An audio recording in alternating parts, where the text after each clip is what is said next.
আসসালামু আলাইকুম। টেকমাস্টার ভিডিও চ্যানেলের পক্ষ থেকে স্বাগতম। বন্ধুরা, আমি নতুন আরেকটি টপিক নিয়ে আপনাদের সামনে হাজির হয়েছি। এটি এমএস ওয়ার্ডের একটি ভিডিও। আমরা এখানে আজকে যে বিষয়টি শেয়ার করব সেটি হলো যে টেক্সট বাউন্ডারি নিয়ে। টেক্সট বাউন্ডারিটা যখন ইউজ করি সেক্ষেত্রে যে প্রবলেমটি আমরা ফেস করি সেটি হলো যে আমি যখন কিছু লিখতে যাই সেটি বাউন্ডারি আকারে দেখাচ্ছে। এখন এই প্রবলেমটি যখন আমরা ফেস করি অনেকেই এটির সমাধান জানেন না। সমাধান না জানার কারণে খুবই ভুল ফিল করেন। সো কীভাবে এটির সমাধান করব সেটি নিয়ে বিস্তারিত আলোচনা করব।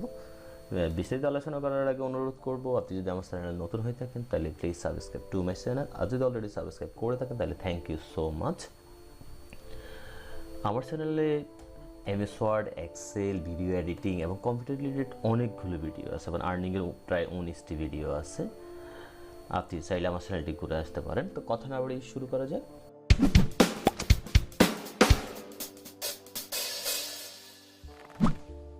আমরা এখানে দেখতে পাচ্ছি যে আমরা যে লেখাগুলি এখানে লিখেছি সেটি প্রত্যেকটিতে একটি বাউন্ডারি আছে। সো আমরা এই টেক্সট বাউন্ডারিটা কীভাবে তুলব, আমরা যদি নিচে একটু লিখতে যাই, এন্টার প্রেস করি, দেন আমরা দেখতে পাচ্ছি যে আরও একটি বাউন্ডারি এখানে ক্রিয়েট হয়ে গেছে। সো এটি আসলে দেখতে খারাপ দেখাচ্ছে, বাট আমরা যখন প্রিন্ট আউট করবো সেখানে কিন্তু এটি দেখাবে না। আমরা এখানে প্রিভিউতে দেখলাম যে এটি এই বাউন্ডারিগুলো আসলে দেখাচ্ছে না। প্রিন্ট প্রিভিউ দেখার জন্য আপনি কন্ট্রোল F2 ইউজ করতে পারেন। সো আমি F2 ইউজ করলাম। এখন আমরা দেখব যে এই বাউন্ডারিটা আমরা কীভাবে রিমুভ করব। সো অ্যাট ফার্স্ট আমাদের যেতে হবে, ফাইলে যেতে হবে। ফাইলে যাওয়ার পর আমরা এখানে দেখতে পাবো অপশনস।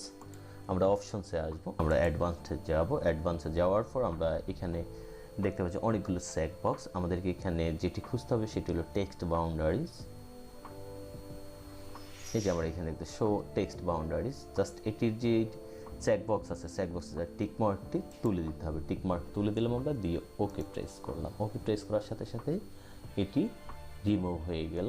আশা করি পুরো প্রক্রিয়াটি আপনি বুঝতে পারছেন। এরপরে যদি এই বিষয়ে কোনো কোশ্চেন থাকে অবশ্যই কমেন্ট বক্সে জানাবেন, আমি অ্যান্সার দেওয়ার চেষ্টা করবো। সবাই ভালো থাকবেন, সুস্থ থাকবেন, প্রযুক্তির সাথেই থাকবেন। আল্লাহ হাফেজ।